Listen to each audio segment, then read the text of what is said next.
Welcome to the Rockhound Podcast, where this week it's viewer show and tell. Karen. Woohoo! So this show is all about you guys again. Thanks for sending in all of your wonderful pictures, and we're going to talk about those in just a minute. I'm Karen from Ozone Fine Art Ventures from the actually sunny Oregon coast. Yay! How about you, Kurt? My name is Kurt with Rock.Hounding.Adventures out here in Western Colorado, where it's been snowy, but now the snow's melting and it's becoming warm again. So hopefully that's the last winter storm. It probably won't be. It's a spring storm. We all got hit. It's chilly outside. Well, it's weird. Yeah. Like yesterday, it was like winter weather warning. Today, it's fire weather warning. Yeah, I'm confused. Yeah. And I'm Kyle with World of Rockhounds. Always a fire weather warning in his studio. Yes. Yeah, pretty much. Yeah, exactly. Well said. No complaints. Yeah. So, Karen, do we have any shout outs? We actually have shouts. Cool. Yeah, we do this week. So currently rock hounding, Jared was digging our laid back conversation last week, and as we were talking about a Rockhound meetup, definitely did a call out for something in Central Oregon. So, I mean, and he was suggesting like fly into Portland, and like he was doing travel agency stuff. So let us know in the comment what you think about that. Thank you, Jared, for the suggestion. And I know that we're contemplating it. You know, it's definitely something we ought to do. Michelle enjoyed hearing the things that happened to Kurt. Like you got some crazy stories. And so she also enjoyed spending time with just the crew. That's cool. And sending the love from Ontario, Canada. Allison Mineral Land says that her old bartending apron is her favorite rock hounding accessory. And so that kind of goes with our conversation about clothing suggestions. And I see how like a really good apron would be quite helpful. Although I can see how mine would be like swinging into things because it would be so beladen with lots and lots of rocks. And so depending on how long that thing was. Lindsay Westerman checking in from Texas. Greg Dirkston wants to remind y'all to join the Discord. Thanks, Greg, because I didn't say it at the top of the show. And he says that we don't bite much. So I don't know. Greg might be like roaming through our Discord biting people. I'm not entirely sure about that. I'm gonna have to follow through, ask him. Lola Joe wants to hear my horror story. So there's one vote. Maybe, like I said, for Halloween or something, we should tell our scary stories. Maybe all the Sasquatch and alien abductions as well. There we go. Yeah. Largent says that this podcast is the highlight of her week, and she joined the Discord because of that last week. So thanks, Lisa, and yay. Dustin loved the thumbnail for the podcast. Yeah, that was a good one. That was. That really happened. So just so that you all know out there in TV land, that wasn't smoke and mirrors that I did photoshopping on. Like there was an attack. And he was also talking about being all about building the rock hounding community, which was stuff that we spoke about last week too. And boy, howdy, yes, we love this community and always growing, always building. It's so cool. Let's see, Rock and Roll Rockhound was wondering if he was the only one that caught the spelling mistake. Oh. So far, so yes. Or I didn't catch it. What was it? Yeah. I seem to have missed a letter. What did we spell instead? If I remember correctly, it was instead of Rockhound, it was Rockhound. Or rock. There's no N, so it's like Houd. Oh, the rocks in the hood. Right. Sound like you're saying Robin Hood, but Rock Hood. That is what happens when you're working late at night trying to hurry to get things done. I'm like, okay, it looks great. Render. Yeah, I dropped 2 edits from my Makers Challenge video just for exactly that. Like, I'm like, oh, and those didn't make it in. Okay, no worries. All right. So thank you for spell check, Rick. You're hired.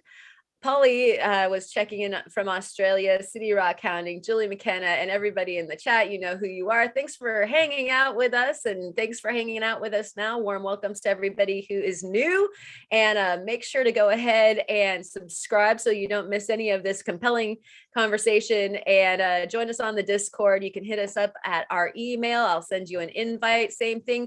This is the viewer show and tell. We're always compiling them, though. Yep. See, as soon as we're done with one, we start, accumulating for the next, because there's always these late entries anyway. And so send us your show and tell, and it'll be in the next one, and it won't be too long till the next one. Okay, so them's the shouts. Thank you.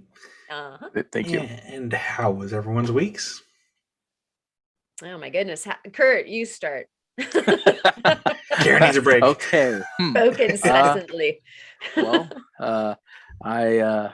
I haven't really done a whole lot. I've just been still kind of taking it easy after the Makers Challenge, because yes, it was stressful, but yes, it was a lot of fun and took a lot of time to edit and get that out.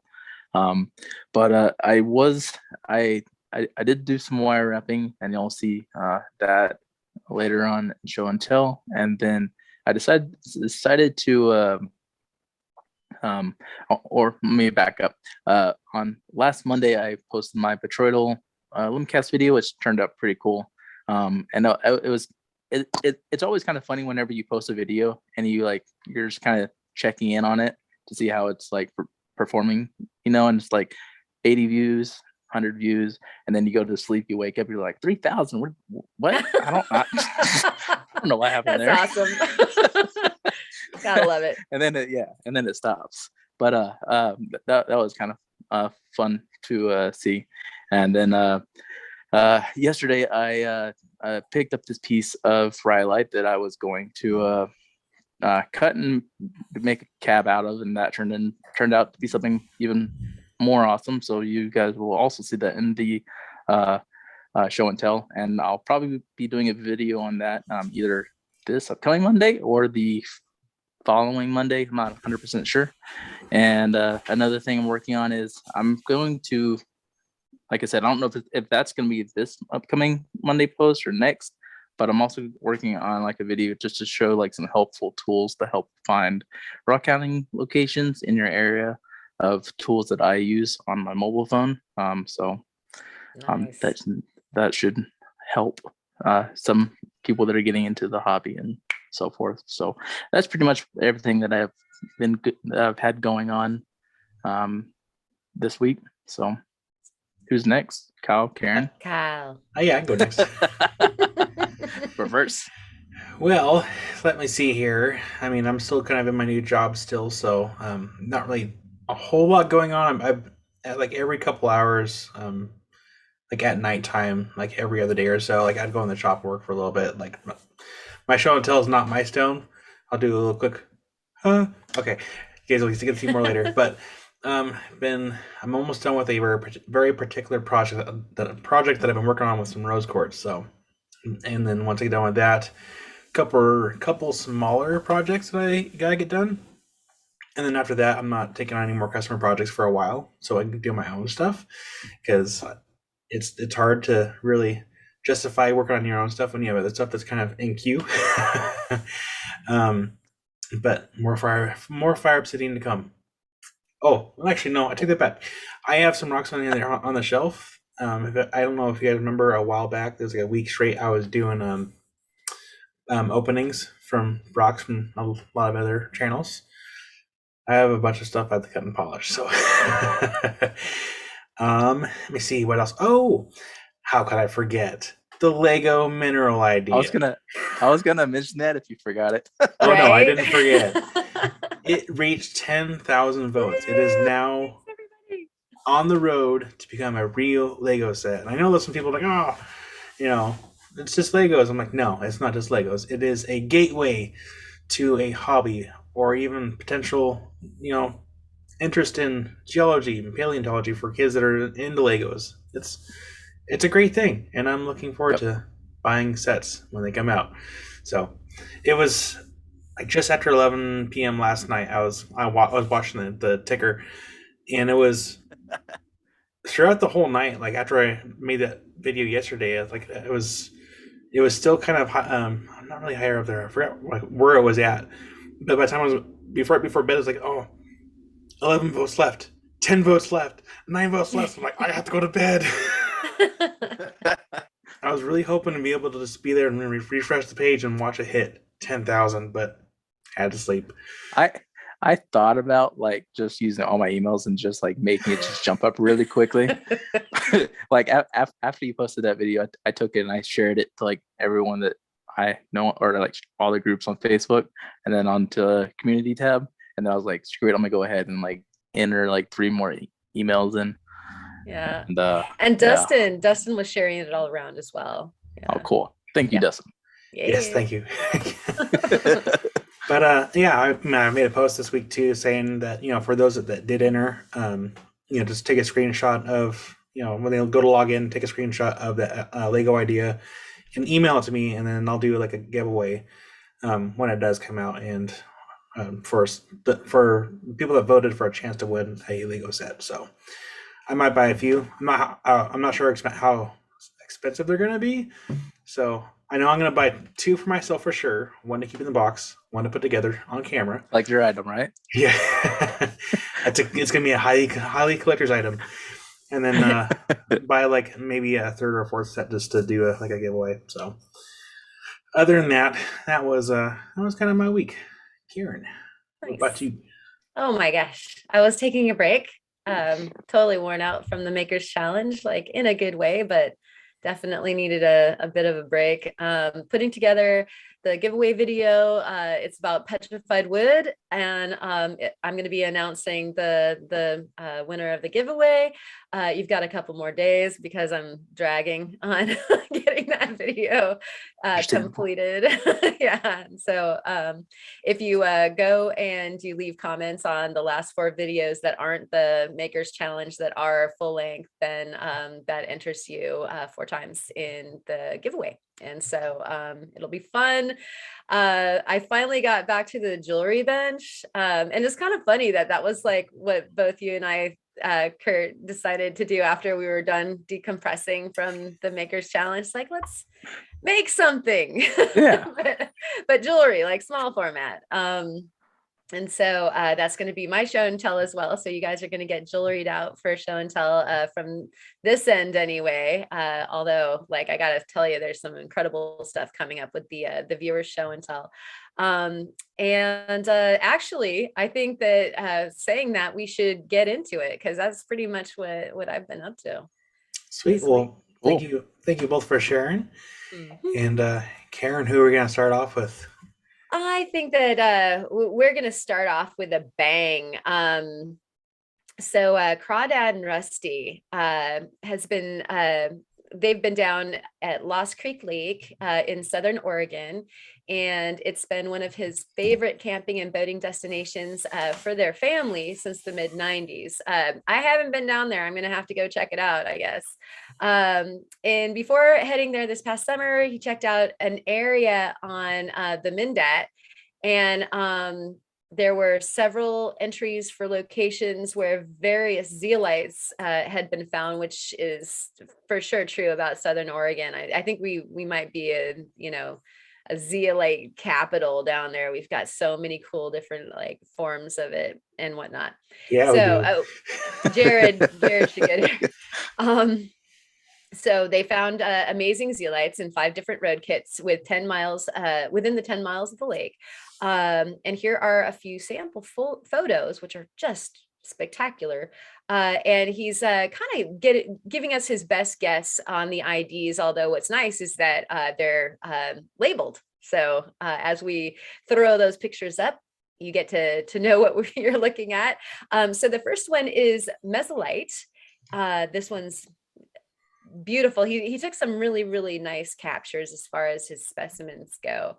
And the second one is Heulandite, I believe, is the way to pronounce that. If you've got a better pronunciation, by all means, go ahead and give me the phonetics down in the comments. Number 3 is stilbite with mesolite. And I just love the stilbite. That is just so cool. And I know that Southern Oregon has quite a bit of it. And so he had sent us these photos, and then he went back and he was unsure about the identification of number 4, first thinking that it might be chabazite, but then he went, I think I had read somewhere that he used some acid to do some further research on what he had there, and the actual mineral turns out to be the heulandite with calcite. And this is just a beautiful specimen. I just love the way that this looks. It's gorgeous in color. And so that would be the calcite on heulandite. And then the last one is scolecite, I believe. Scolecite. Yeah. And this one's really neat. I've found some of this before, and it's just so delicate and just intricate. It's just like tiny little world inside, a pocket. Just really cool. So thank you. Yeah. Thank you, Crawdad and Rusty, for sharing those incredible finds and the location, so that if people are interested, they can tootle on down there and check out the zeolites. Yep, especially for everyone that lives in Oregon. Represent. We love it. Yeah, those are beautiful finds, though. I should those are travel down yonder at some point. Oh yeah, it's nice. It's crazy. Like we live pretty much on the 44th, right? You're on the 44th too, right? As far as the latitude goes. I think so, yeah. Yeah. You go down south Oregon, it's like you go from Alaska to California. It's so weird. Like just a couple hours driving south, and you're in shorts and a t-shirt and sandals. It's so nice. So yeah, I think was it oh gosh, I think it was shortly after high school. It was the first time I ever saw a palm tree. Went down to Stockton, California. I'd never seen a palm tree before until I went down to California. It was weird. And it was in Stockton. Well, we're going towards Stockton, so like it was weird to see like the scenery change from like the Corvallis, or like this area where you have trees, and also you go on south and less trees and more and more rocky terrain than palm trees. I'm like, huh. So this is how the other half lives. Yeah. Okay, Kurt. Okay, so I will do, let's see, let's flip over. I'll go ahead and do Josh Gibson.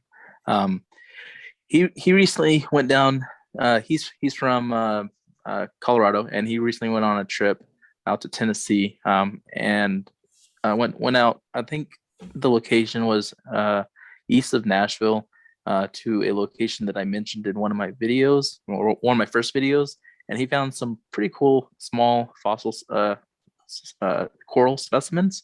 Hold on, let me go to them real quick. The first one, hold on. The first one, I'm not sure exactly what type of fossil it is, because it's kind of hard to tell. But if you scroll over to the second one, there's one that has like some hexagon shaped pieces. I don't know the proper like scientific name for it, but I believe it's also known as like honeycomb coral. And is that just like a total crinoid cluster? That is crazy. Crinoid. Let's see. Where at? I think it was the first one. The first one. So I think that the one. Last one. the first one where it's kind of like a round piece that he's holding.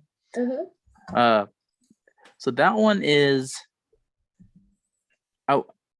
It's round, kind of like a crinoid, but I'm not 100% sure because of how it's shaped of the texture. Mm-hmm. You said the last one. It might have been the last one. I don't know what order. Yeah. So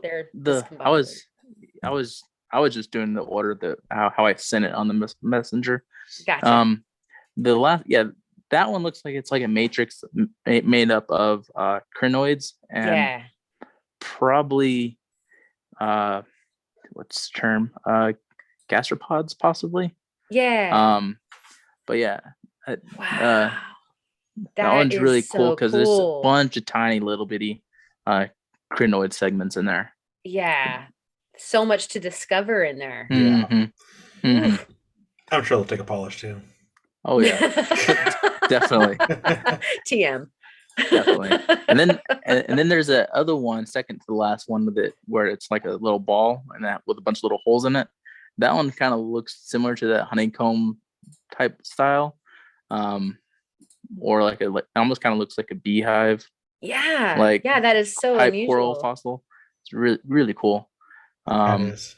And then if you go to the third one is still that kind of like beehive honeycomb style, and then the fourth from the last, where it's a small little segment. I was thinking it was crinoid at first, but now it's just kind of studying the photo over, comparing it to some of the ones that I have. I believe that's a horn coral, like the center portion of a horn coral. Does look like also known, I think, as rugosa. Rugosa, coral. I think that's it. Yeah. I've read it so many times. I don't think I've ever uttered the word though. I've said it to myself so many times, trying to figure out the proper way of saying it. But these fossils are all from like near the Long Hunter State Park, over there east of Nashville. And from what I remember, whenever I called and talked to that office of the state park, it is illegal to remove fossils that are on the bedrock. But if they're loose as little like loose as like rocks, it's perfectly fine to take.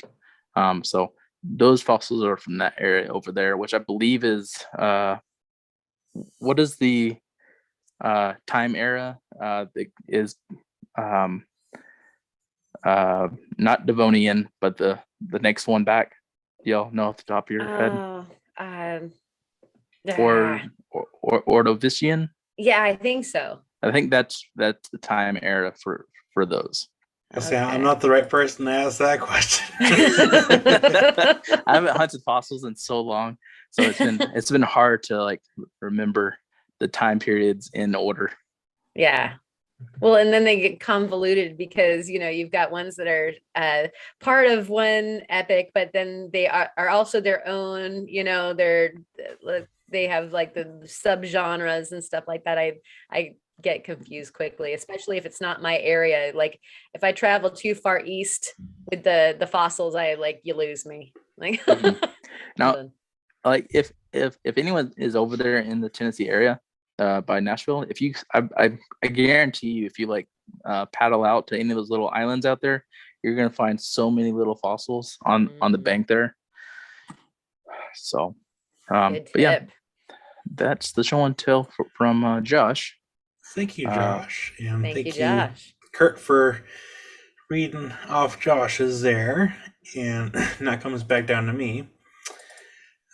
Just pull up the picture really quick so I make sure. Okay.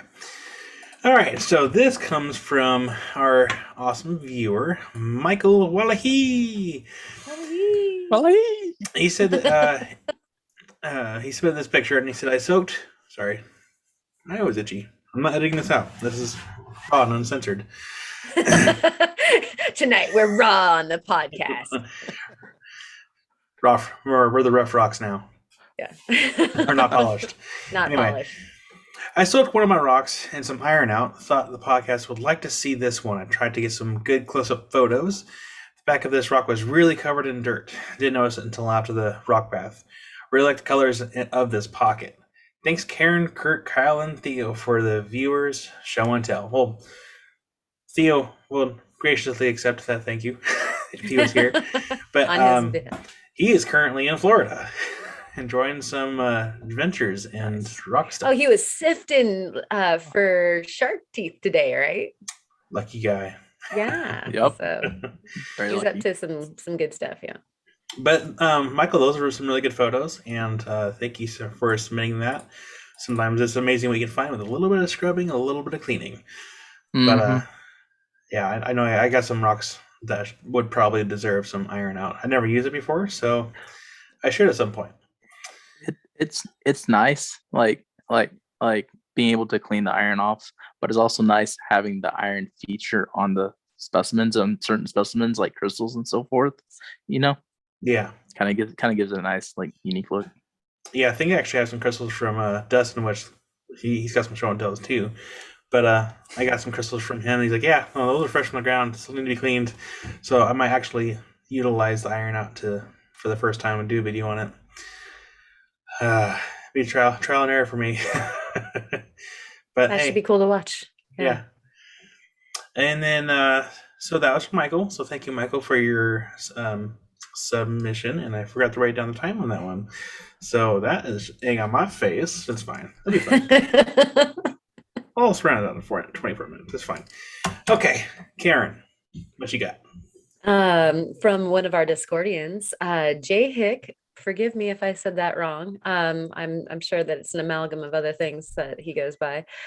He provided for the show and tell this Marfa plume cabochon, and he said he worked quite hard on getting it to a near perfect profile and polish, which you can see there's this picture of like just how, It's to beautiful. what degree It's of exactitude. it's very, very beautiful. Great Ooh. job on it. Yeah, showing off some killer skills. And then seeing the piece itself, he entered it to win a winter colors theme contest, I assume in lapidary, and it tied for third place. So congrats Nice. on that. Nice. Congratulations. It is an incredible cab. I mean, It you is. look at all the details and everything, and I didn't get a chance to ask him, if he got a chance to frame that. You know how sometimes you get a chance to, stencil in or whatever, what part of a slab you want to go for, and sometimes you Mhm. get what you get and you don't throw a fit, but the composition of the cabochon is just gorgeous. So an artistic is. job all the way around.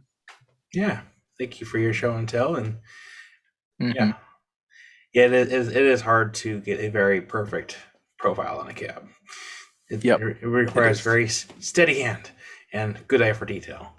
And a whole lot of whatever your brain has to do to keep itself from running away during the tedium. Yep. Like a lot Yeah. of self-control. Yes. All right, Kurt. Okay, I'm gonna flip back over real quick, and I'll go ahead and do. Was it Cynthia? Mm-hmm. Cynthia, Yeah.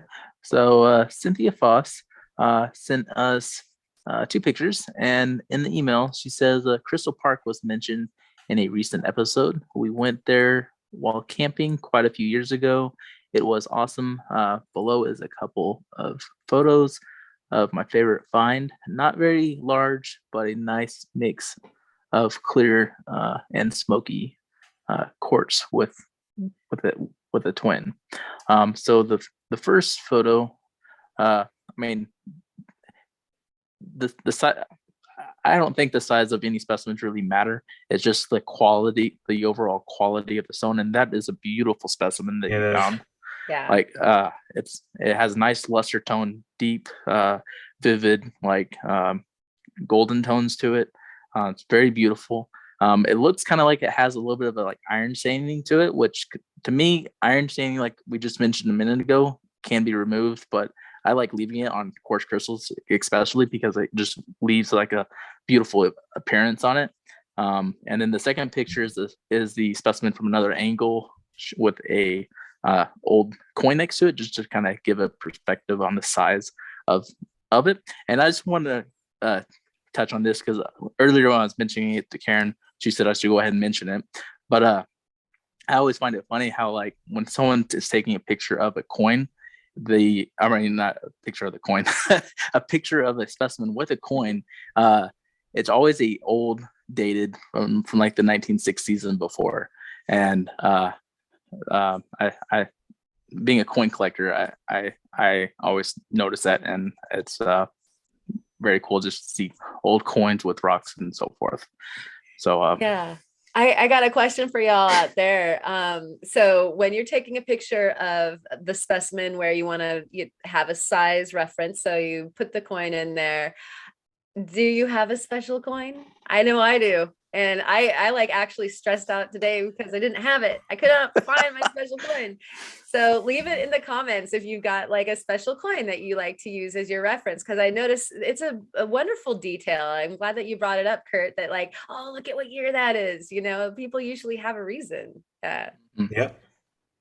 I don't have a special coin. I have a special box of coins. Yeah, I love it. A selection. Yeah, we were just showing off, talking about coins before we started the podcast. Oh, you guys can hear it a little bit, but don't worry. He's taking his change. They're not damaged. There's actually like a section in there of list. Yeah, it's fine. It's fine. No big deal. But thank you, Cynthia, for your show and tell, and thank you, Kurt, for reading that off.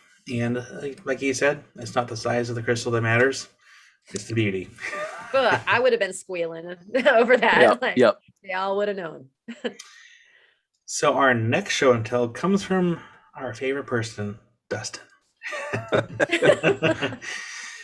So he was actually sending in a request to get in a Discord, and his email says, "And sorry, Dustin, this is going to be unedited." we do out of love. How the heck do I do this Discord thing? Anyway, Greg the owner got to play. So Greg the owner is the owner of the Haunted Ridge. Fine. Sorry, my brain's a little. Anyway, Greg the owner got to play with his new tile saw. Great times. Thumbs up.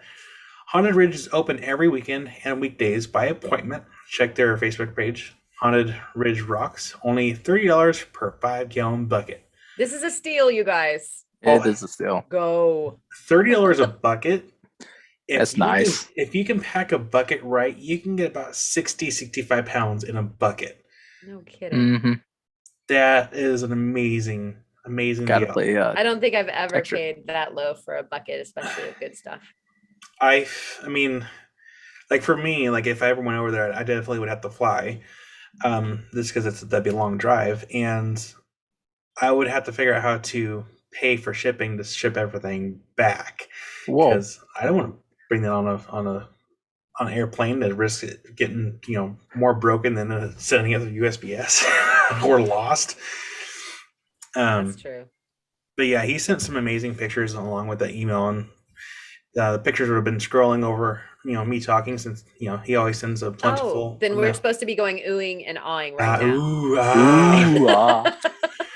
But no, he sent some amazing photos of some of the crystals that came out, and I've done a few videos myself on polishing a few of these types of crystals, and I know Kurt has. Karen, I don't remember if you have or not. Yeah, she did a short video a while I back. did short. It is because I'm so overwhelmed by the Dustin box that I haven't done the video yet. Because we had huge cuts to do and all sorts of fun. Yeah, it's coming soon, Dustin.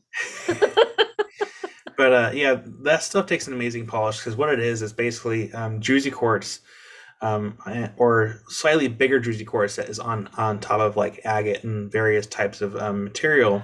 But when you grind it or cut it around the edge of it, you can actually get a really nice banded effect. Mm-hmm. And it takes a beautiful polish. It does. Yeah. It really does. Need the shirt. I'm not going to do that. That's. I should make a shirt though. So again, thank you, Dustin, for always sharing. And I don't mind the plug to Haunted Ridge Rocks. And as long as they're still open here in the next few years, when I can afford to go out there, I will definitely be showing up. Same. Yeah. With a full wallet and suitcases. Yeah, the suitcase, Theo's suitcase hack. Yep. That's what I'd be doing. Yeah.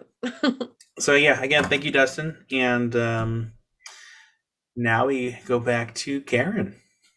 All right, some more Oregon local. We got Scott Lambright up, and he says, "Hey guys, it's Scott Lambright from Salem, Oregon. And he has 2 different rocks that he wanted to share. The first one he found while walking a trail next to the Deschutes. and that's outside of Madras, where he was, just across from the Warm Springs Reservation. Oh my gosh, it's a great location. Love that place. Anyway, I'm not sure exactly what it is, but it kind of resembles petrified wood, possibly a type of banded rhyolite. And we went back and forth on the email. I'm pretty sure that it's banded rhyolite. If anybody wants to fight me for it, I think you're correct in that. It's so cool looking. Oh my gosh. Yeah, totally. Are you kidding? I love banded rhyolite. So, it's like petrified wood, awesome. Banded rhyolite, super awesome. And that stuff actually takes a great polish too. Some of it has like really it's heavily silicified, and it'll have like these disco ball, little patterns through it. It can be very cool. Anyways, so he thought that the red on it was also interesting, and it looks like paint, but that's natural. So it's part of his porch collection. And his second one is just, this makes me swoon. It's his holly blue, and he says that it's the most vibrant purple of any of the holly blues he's ever come across. It weighs 91 grams. He's now bragging. And it is one of it, and he can. It's one of his prized rocks in his collection, and he's thanking us for letting us share, and we're thanking you for letting us feast our eyes on that incredible holly blue specimen. It's beautiful. I think that's the most beautiful piece I've ever seen as well. It's that vivid purple tone is so beautiful. I just want to like reach out and grab it. It's like a purple Jolly Rancher. Yeah, want to eat it. Not really, but it tastes very good. I'm sure that it wouldn't, and Jared would be upset with us. He was in my mind right before you said that. I was like, okay, not like that. All right. So, and Scott says, rock on. So we definitely will, and you too, rock on, Scott. So that's Scott's. Thank you, Scott, for your show and tell. And thank you, Karen.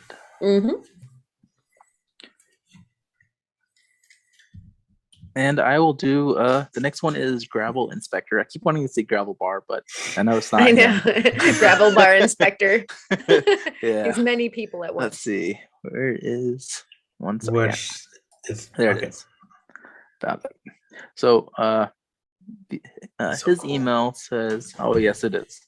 His email says, this is a skull from an early form of Leptictus, which is an insectivore who lived during the late Eocene about 35 million years ago. I asked a paleontologist at my local college to identify it for me since I had no idea what I had. I'd love to tell you I found it in a situ. Hold on. In situ? Yeah, sorry, I was having issues. Never mind. In situ, but I'm afraid to say that I actually found it at a garage sale more than 20 years ago. One side was visible, so I ended up prepping it myself a couple years ago to expose the entire fossil, which you did a fantastic job on the prepping, by the way. Yeah. I would have been worried about that, I think. If you almost look at he submitted 2 photos. If you look at the one where it's still in the host rock, it almost looks like the spine is just beneath on the skull itself. I could be wrong, but that's what it looks like. It looks like part of the spine. It looks like too. Oh, that's so cool. Yeah. And to think, like in the picture, it looks like it's a big specimen, but if you look at the second picture where he has it out of the host rock, that's a quarter next to the skull. That's cool. Yeah. Oh, I didn't notice that. Wow. You didn't notice the coin. Ironically, it's coming from the coin collector. Color. I know. It's the same. I was just like blown away at the skull. But that's really cool. Like I was looking up what it possibly looked like, And I was thinking like maybe like an overgrown possum, but never mind. That's like a minimized possum. That's really cool. I didn't realize it was that small. Thought it was a little bit larger than that. That's crazy. Yeah, that's cool. That is, yeah. I think you're right, Kyle. I think that there was a bit of the neck, like the top of the spinal It'd be column so there. cool to find someone like that. Like, Mm. like I know sometimes people say like how'd you find that when it's so small, but like the detail that your eyes can sometimes come across when you're out rock hounding. I mean, I found some really tiny like ammonite type things out in Kentucky. Like it, I don't know where I'm going with that, but it's It can happen. it's one of those days.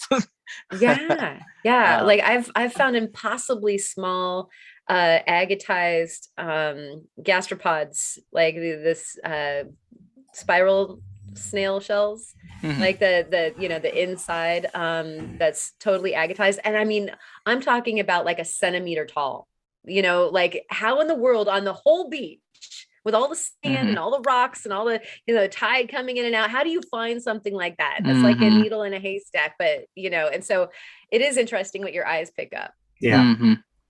Definitely. And real quick, I didn't read the full email. I'm gonna pick up where I left off where he says, even though one side is a bit eroded, the crown jewel, it's the crown jewel of his fossil collection. And then below that it says one photo as it was found in a box at a garage sale, along with many other bones and bone fragments. One photo of the prepped half with the corner of the U.S. quarter. Okay, I didn't read the U.S. quarter part. Otherwise, I would have seen the quarter. But that is a very, very cool, and that would be like a top fossil specimen in my collection as well. If I found something like that. So congrats on that awesome find at a garage sale. Yeah, congrats and thank you for you were rock hounding at the garage sale. Yeah. It's not. I think there's a phrase for it. There is. I don't remember it. Yeah, I can't recall it now, but I've heard the phrase before. It's kind of like, I don't know. I can't think of it. I want to be wrong. I think there's like a TV show on it. On the term. Silver pickings, or yeah, I can't think of it now. I'll do some research at some point, maybe. Leave it in the comments. Yes. Help us. It's not urban rock hounding, because urban rock hounding is looking for like agates and stuff, and like in yard rocks.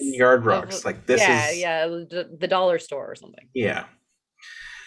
Well, again, thank you, Gravel Inspector, for that awesome show and tell, and thank you, Kurt, for reading that. And I'm going to start off actually with Rufo Tris's. He sent a video.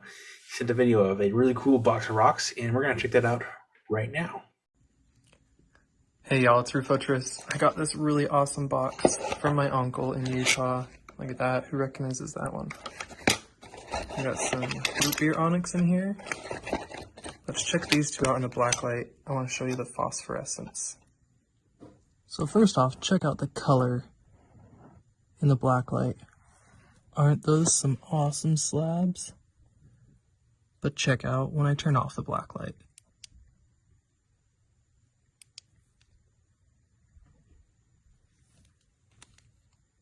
Those are some awesome slabs. Yeah, they are. His I think afterglow effect. His uncle has that root beer. I think he was calling it what root beer, chalcedony or onyx. Yeah. And so apparently, like he must have a claim, or it's on his land or something like that. And Chris was saying that he could get tons of it, or like whatever, however much he needed. Like, as in, like, if you needed any. That's cool. I was like, oh no, that's very That's cool. Yeah. I've got plenty. And so thank you, Chris, for that submission.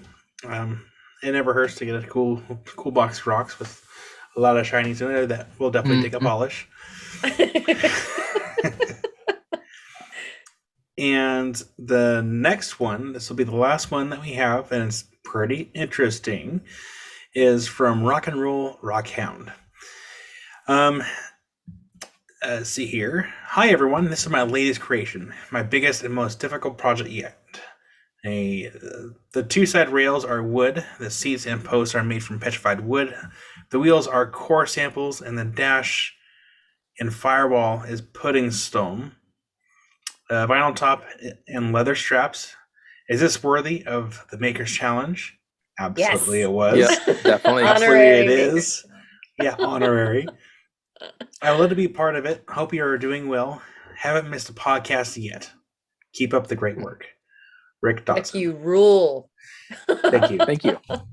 And thank you for your show and tell. That is so. You guys are seeing the photo now, but it's literally the Flintstones machine. It's so cool. It's just It's so great. What a good job too. It's Yeah, perfect. he did a fantastic job on that. Yeah.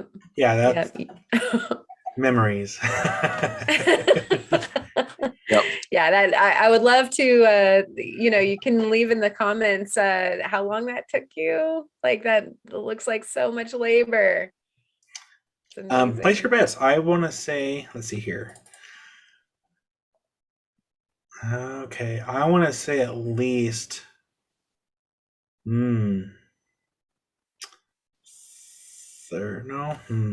It's hard to really gauge like how long it takes someone to make something. I want to say 30 hours. Only because I don't know what machines that he may or may not have. So if he only has like a rotary tool and nothing else, like that could easily be 30, 40 hours. Oh yeah. I was going to say 36 hours. Okay. That's interesting. We were all in about the same ballpark. Now, hopefully we're not under, Oh, I know, we're not right? underwhelmed. So yeah, Rick, you got to let us know. But yeah, it just looks like a huge labor of love. That's got to be on like the top shelf of your collection. So yeah, thank you for not only submitting your show and tell, but yeah, definitely honorary Maker's Challenge. And thank you for being a dedicated podcast watcher. So you get to see everything from day one. Crazy. It looks like we have one more show and tell. Somehow I missed our inbox and ended up in a different box. We missed it, but I caught it tonight. So this show and tell is from Blind Squirrel Rocks, and it is titled The Raw Bar at the Blind Squirrel Rock Nest, South Suburban Carp, Indiana. So that is a nice little pile of rocks you got there, and we appreciate your show and tell. Thank you. So that does it for our viewer show and tell. And now we get into our show and tell. So, Karen, I'm going to go ahead and make you the, let's see here, spotlight. All and right. now you can do your show and tell. All right. So, like I said, I finally had a chance to get back into the jewelry studio and work on some stuff that I don't know, for me, it feels like I'm being selfish. Like I get to do what I want to do. And so I have some Richardson's Rock Ranch Thunder eggs that I'm absolutely in love with. The ones that we've dug at the Pride Day bed, they have a definite signature look to them. This particular one has the water line going through it in blushes, whites, clears, a little bit of blue, and rust colors like through orange. And then there's a patch of rhyolite where there was fortification that came around it. And so I lovingly made it into a cabochon. I usually don't do, just your, I don't want to say just, but like a standard. This is an oval. Usually I like to go with more abstract shapes, but this one just really wanted to get framed that way. And so after it became a cabochon, I sat on it a little longer because I didn't know exactly what I wanted to make with it. I usually wait for the rocks to inspire me what piece of jewelry they want to become. And I started making these Viking weave bracelets, and it popped up and I don't know if you guys get inspiration like this when you're working, but Yeah. like the whole thing will just Mhm. like all of a sudden be in your head and you can just see it all the way through to the end in Yep. your head, like Yep. before Yep. you even start. Same. And it told me what it wanted to be. And so I went ahead and I love setting fire to metal. So Fire's cool. I finally got to play with my torches and get into some soldering and stuff. I wish I could, like a few times I wanted to set fire to my Maker's Challenge project really bad. And so I finally got to heat something up that was supposed to. It's got the patinated Viking weave. It's a meditation. Y'all should try Viking weave. It's I'll kind try of it. like, yeah, it's very much like your wire wrapping. And I don't know if the wire wrapping is like a meditation to you, but the Viking weave is easy enough that you can just get into it and kind of go away. Mhm. Just be doing it. I just love stuff like that. So Mhm. anyways, this is That's cool. my labor of love for this week, and I'm obviously pretty excited about it. Well, it turned out amazing. Thank you. It did. Very, very beautiful. Thanks. That's my show and tell. How about you, Thank Kurt? you. So my show and tell, like I said, I was doing some wire wrapping, and I try and do it whenever I'm watching a TV show or something, just that helps the time go by. But I've tried wrapping this piece 4 or 5 times, and every time I get like an hour into it, I'm like, nope, that's not going to work. That's not how it is. And so I rip it off and trash it, or put the material off to the side and use it for something else. But I finally decided that Nice. it's a Wow. Wow. I can't pronounce it. Mookite, Okay. Mookite, or however you want to pronounce it, however it's pronounced. But it's yellow on the sun, and there's like a red streak going through here. So I just kind of use the I copper love how you wire did just to that. kind of outline it. Beautiful. And just did like a kind of like a chain weave around the outer edge, and then the back of it's just where I tied everything Wow. off to hold it all together. Nice. So that turned out really nice. It And did. That is yeah, beautiful. it turned out better than I was expecting it to, for it to be like the 5th time wrapped. But sometimes that happens.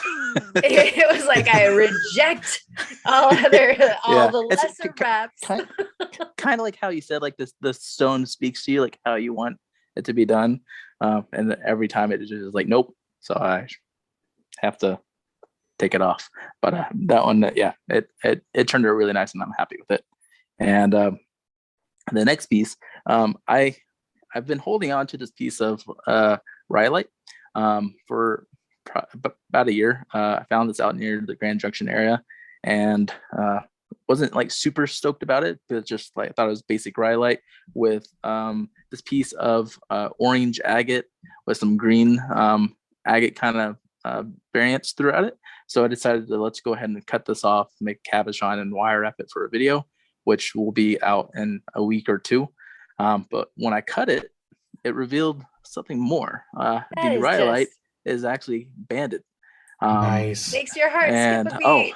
yeah. When the first cut I did was right here, and I saw that little band, I was like, oh my gosh, I gotta cut more.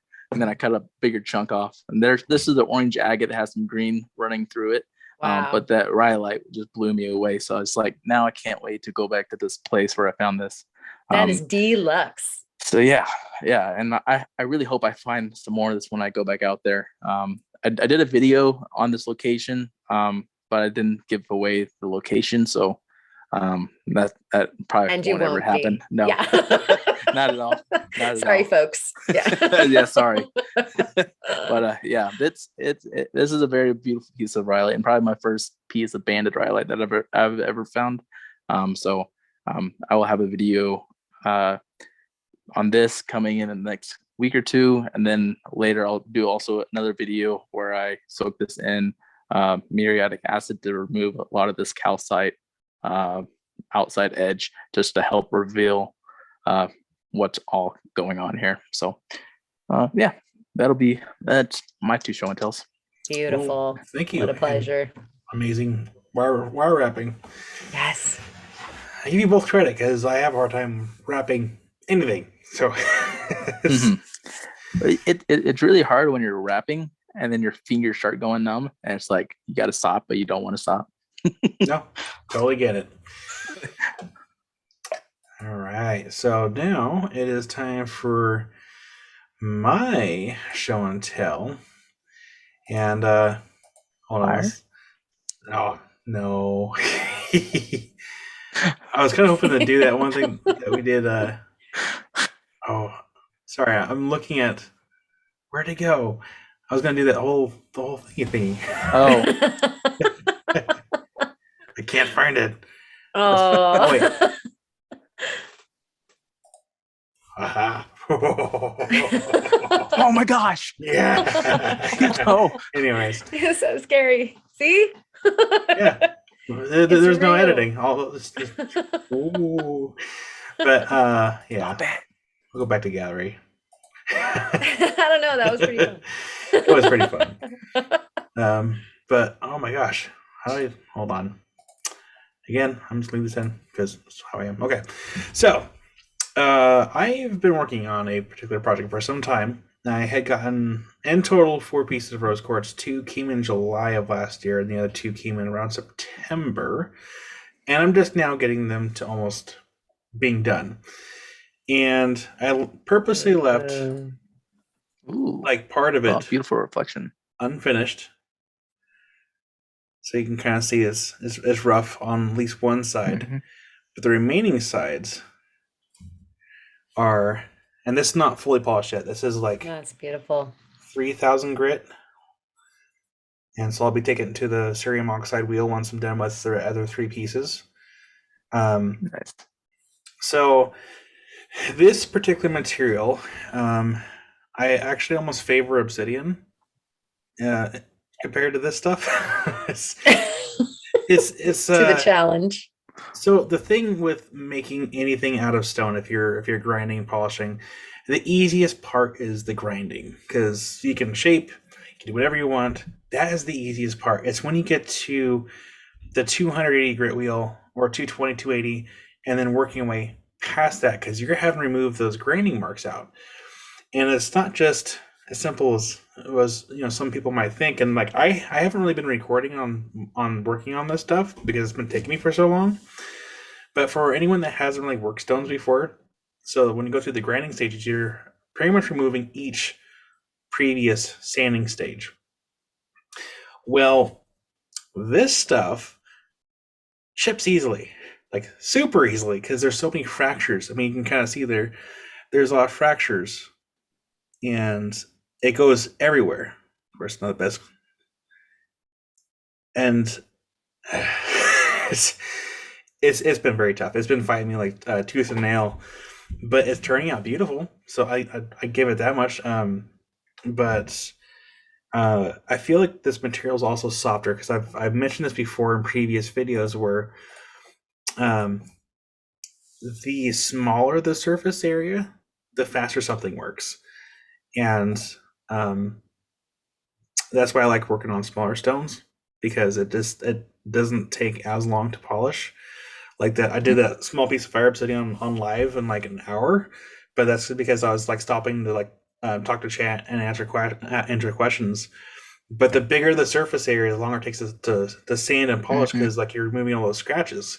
So you get scratches out of one side, start working on the other side, and if you bump the wheel the wrong way or you do the wrong sanding, so frustrating. It's like back and forth, Yeah. back and forth. And I made a community post like what I'm working on tonight, and naturally people thought obsidian because that's basically what I've been doing lately is a lot of obsidian. And I was like, nope, I was working on rose quartz. And so the reason why I have so many lights, I know someone made a comment that I'm probably working on like opal or something. The reason why I have so many lights is sometimes you can see scratches. So, for example, I'll look at a stone one way because when I am sanding a stone, I'm sanding one direction. I'll look at the stone one way, flip it around, look at the other way, especially with like more translucent material. Because if you look at one way, you might not see the scratches until you turn the stone and adjust it in the light. Then you'll see those scratches. But then you also have LEDs versus like other like types of like temperature of lights. You'll see something in one light and not the other light. So that's why I have so many lights. So like I'm like double checking and triple checking my work before going on to the next stage. It's a labor of love. For sure. Yeah, that's a good advice. Having a couple different kinds of light. A lot of times I'll walk my project out of the room and like, I'll like go up to the kitchen and make some tea, and I've got the project with me and I'm looking at it, like in the dark even, with just like a far away incidental light, like can help you see the project in a totally different way than a wash of light. Yeah. And I like the jeweler's loop too, but I love that point, Kyle. That's a great tip. Yeah, I'm the same way. I'll take my project into the bathroom, to the kitchen, and then sometimes even outside in direct sunlight and look at it in different angles. And that also goes into rock hounding. Like if you're hunting like a specific spot, don't look at it just at one angle, because shadows and reflections can play and when you're looking at it, always circle around, look at your area in different directions, because something's gonna pop. I love when you're walking back and like I'll have my footprint on top of like a fossil on the beach. Yeah. Yes. Like didn't see it on the way.